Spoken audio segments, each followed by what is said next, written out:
Hey guys, MTG Moxman here. Hope you guys are having a great night. Coming up next, which one to buy? Which one is the right one for you? We're going to discuss it. Check it out, and don't forget to subscribe.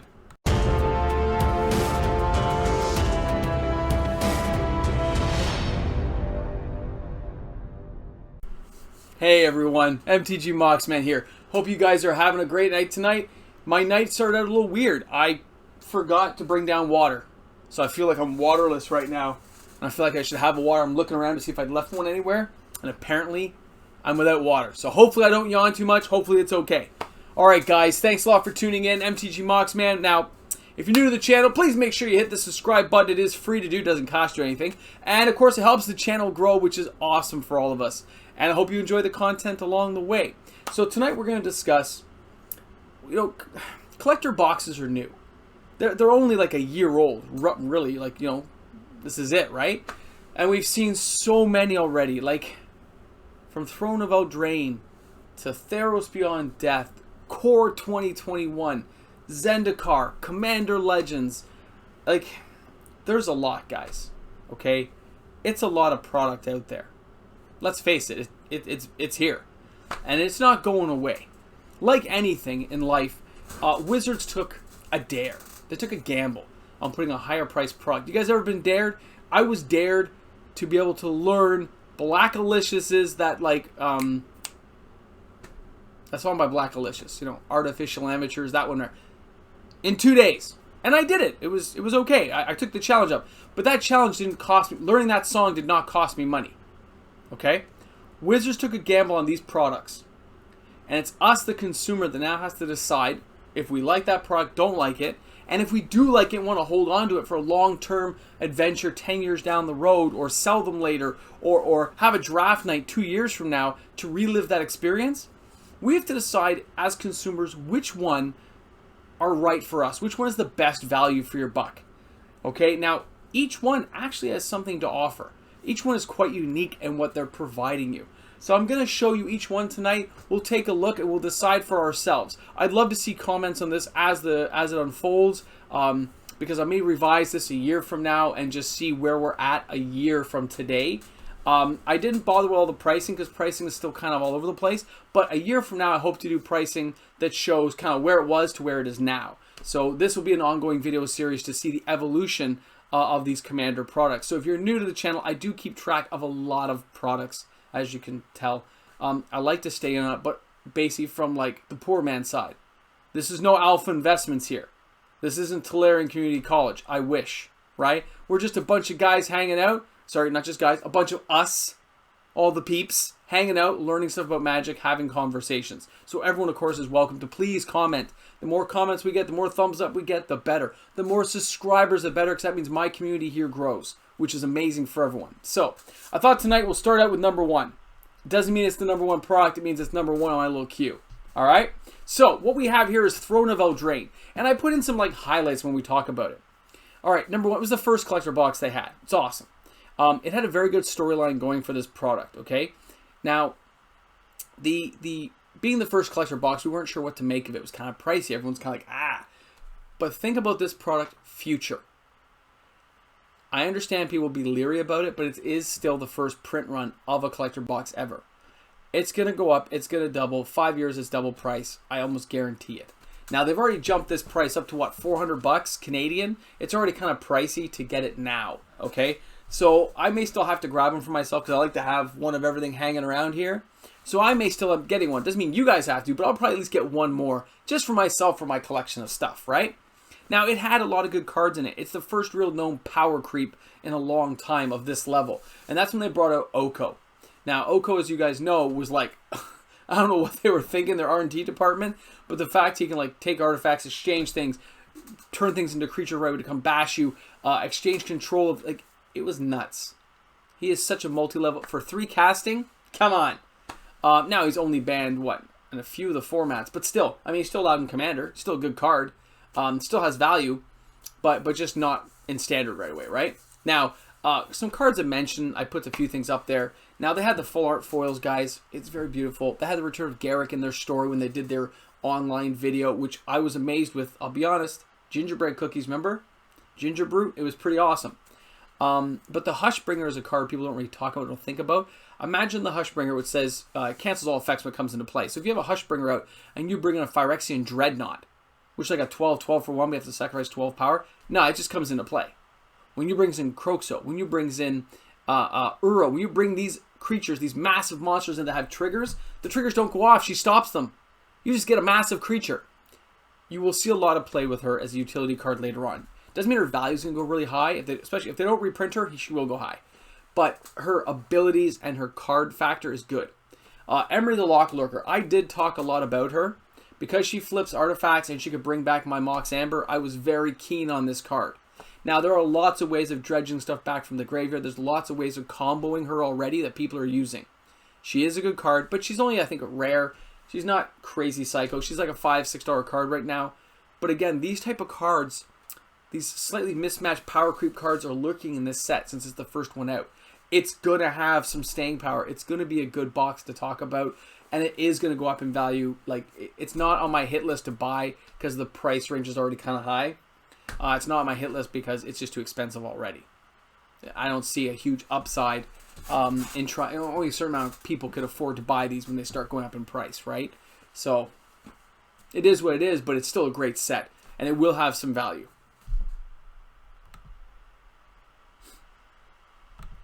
I hit the wrong button.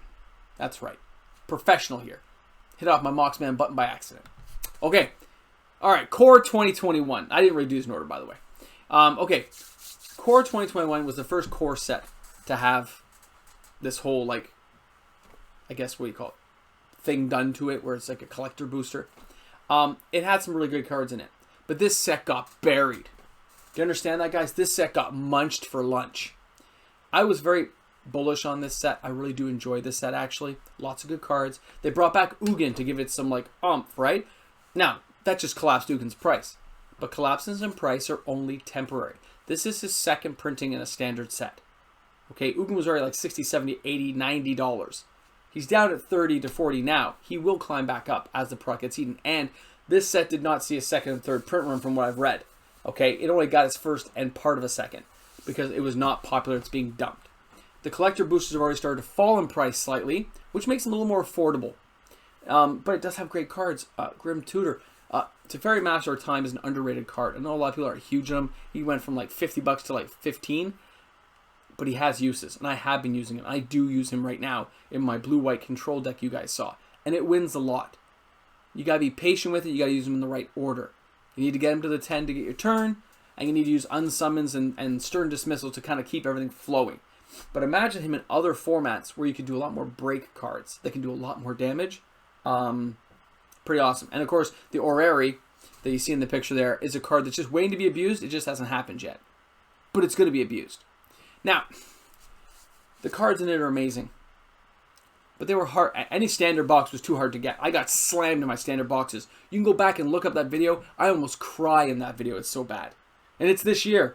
Oh, it was so bad. My collector box, though, I got 3 Teferis in like 2 packs. So it was awesome. And I got some Ugins too. Like, it was crazy. So you can see they put a lot of stuff in the collector boosters, but not the draft boxes. So I'd stay away from the draft boxes entirely. They're going to be tank. This will have value because they did put good stuff in. And you could get it. Okay, so it's a good box set. But it doesn't have as high a print run as the other sets. And it's just not going to have that same staying power or name recognition behind it. It's Core 2021 Commander Collector Booster. Come on, guys. None of us are thinking that. It came, it went, it had a little boost, a little bit of fun, and we're done. The cards are very good in Standard. All the shrines and stuff are great. But let's face it. These are the cards that people are going to care about. And if they don't reprint them, that will drive the price of these boxes up. If they don't reprint. So it's something I'm keeping my eye on, especially if they go on sale or dip in price. Right? All the collectors will be up. So if it dips a lot in price, if somebody tries to clear it out, I'll probably grab some. Alright, next up. Theros Beyond Death highlights. Now, people are ignoring it. Theros has this like stigma to it from the original series and nobody liked it. Guess what? The original set did very well. I don't care what people say. I love playing that series. I love playing the pre-release and the drafts. It was awesome. But the problem with Theros Beyond Death, Theros and all these sets, they put in the Scry lands. That land cycle is hated. It is not, I mean, it's not a horrible land cycle, but compared to some of the other ones out there, like Shock lands and stuff, it's not even in the same ballpark. If they made it Scry 2, or maybe it came in Scry 1 or cycling for 2 or something, some other like multilingual effect, it would have had a lot better reception to it. The cards in it are good. Okay, now, the collector boosters here could have mega mythics. You could get 13, 14 mythics of the gods of some very decent cards, okay? Now, they also had these beautiful full art lands in them that were very, very nice to look at with the big full mana symbols and stuff. Very unique for the timeline. I really enjoyed the lands. They started out quite high. I sold mine quickly, actually. One of the people on the channel told me to, because I think they were going for like $5 a pop, and he said they're going to collapse. And I agreed, sold mine, did well, and then of course the price did collapse. But still, it is underpriced right now. Okay, a lot of distributors are trying to clear these out. They're sitting in warehouses, which is money, and they want that money out. But again, as with anything, when the price dips this low, there's a lot more potential for growth later in this product. It's got Uro, it's got Kroxa, it's got Thassa. Like, it's got good cards in it, guys. It is a decent box. But people moved on so fast to the next product. This one kind of got, you know, whoop, it got forgotten about. I think 401 Games here in Toronto, Canada has it for $1.99 a box. It's an amazing deal. I don't mind telling you guys this stuff. I'm not hiding good deals from you. I know some of the other guys don't, but I don't care. It's a great deal, and they ship, which is awesome. Only in Canada, guys. They won't ship to the States. If you need some of this and you want it shipped to you, maybe I can work something out. Email me if you're interested, or for box openings, because it is a very good price, very attractive. It's what, $230 Canadian, which is like $180 American, somewhere around there. Pretty inexpensive for a box. And it does, again, Uro, Kroxa, full art foils, they could be in here. And again, I don't see them reprinting those cards anytime soon, so those prices could go up. Even with Uro banned, trust me, they banned them because, hey, they had to. This is definitely on my hit list. If I have money, which I don't, but if I had money, I'd be buying some. All right, next up, IKORIA. Come on, man. This set is still one of my favorites right now. It is a very fun set. I love big monsters and beasties. Brings you back to the old days of Magic, right? Where a crawl worm was like massive 6'4" worm, right? So, it is a crossover with Godzilla, which makes it a very popular set, guys. A lot of good stuff going on here. A lot of excitement with this set, with the new movie that didn't get released. The mutate mechanic is very fun when you can spring it off with a whole bunch of creatures and stuff. It's basically like casting spells, right? You're hoping nobody kills the creature, but the spell effects you can do with it are very, very appealing. The comic book alternate art cards will be sought after at some point, depending on how many were produced, but at some point. They didn't put that many in the boxes, but at least even the draft boxes have that box topper, so you have something there, but let's face it, the collector boxes are what people are going to want. It has great cards in it. The huge beast will go over well with a lot of people in Commander a few years from now. The overall card design is great. The story is well put together. This is something people do look at. It's the nostalgia factor is what I call it. If you don't feel good about a set, if you didn't have a good experience, you're probably not going to buy it again. So if you had a good experience at your pre-release, your draft, on a channel opening or watching people, playing in an arena, you're more likely to seek this product out later. This one has that warm effect that I got from like War of the Spark, Dominaria. Not nearly to those levels, by the way. Not even close. Dominaria was like a heyday for me. I loved going back to Dominaria, and I loved War of the Spark. The story just totally gripped me for some reason. I can't explain why. It just did. But this is a good set. I love Kinnan. That's why he's there. I don't care if he's the greatest card. He is awesome, okay? Because he could go with my Mox Amber. So, any of the Mox Amber, you'll see I have a thing about putting it there. So, it is a good box. And, again, it's still reasonably priced. In Canada, it's like $3.15 a box. That puts it around $3.60 Canadian, which is still kind of pricey, but they have lowered it because as new products come out, they got to dump this old stuff to churn and burn onto new, which just proves stores don't hoard this stuff. After it gets open, there's not as much as people think. Keep it in mind. Great set. All right. ZENDIKAR. Now, you notice this one has a lot of highlights. Okay. Number one, we get 4 expeditions on average per box. 4 is the average. I've seen as many as, I got 5 or 6 in one of my videos. I've seen as low as 2. Right? So, it can happen, guys. You can get the box that has none. But, except for the 2 box topper cards. Now, it has the amazing flip lands. These are very undervalued right now at $3-4 for the regular ones. Undervalued, guys. The enemy ones are going to come out in Kaldheim. When Kaldheim and these guys all come out, it is going to be crazy. Okay? Because you'll be able to basically build 5-color decks again with any variation. Just by putting all the enemies with the allies all together. Yes, you'll have a few extra land, but you can just flip and churn and burn. So it's amazing. Okay? The new land types just really sing well for the set. The creatures and card design are beautiful. Lithoform and like look what I put on the card. Like everything is here. Everything you could want is in this set. Other than the fact they banned Omnath too fast, but the cards themselves are awesome. Okay? The spell land combos of lands that can come into play tapped if you need them to, or act as a card, a creature, an unsummon spell, a mini creature to help you guys out. That ability alone will set this set apart in the future. Okay, it will. I'm betting on this set. I don't have enough money to buy any of it, but if I had some cash, I'd keep a few of these just to for future giveaways for you guys, or for myself as a treat one day. You know, I might even sell 1 or 2 if I got enough, but I don't have the money, so it doesn't matter. But if I did, that's what I would do because they are beautiful, they are great. You got good value there for your money. It is good value, and I think this one will rise a little faster than the others just because of what they put in. And you do get quite a bit of it. Just saying. There's, you know, good. You saw the box I just opened the other day. If you didn't see that box video with the clashes of ZENDIKAR and Commander Legends, come on, go back and watch that because that was crazy if you're new. All right, awesome. And our last one, of course, is Commander Legends. All right, now Commander Legends, number one, it's a Commander product. So already, since Commander is a huge format, it has a lot of people liking it, and I gotta agree. So many great cards came back, so many utility cards. Even a novice person who's new to Commander will get such a great enrichment of using the cards that they produced that it really will be fun.